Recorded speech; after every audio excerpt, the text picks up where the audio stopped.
వచ్చేయండి బా.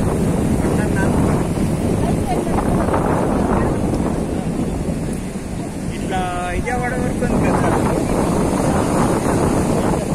వైజాగ్ వైజాగ్ వైజాగ్ విజయవాడలో లేదు.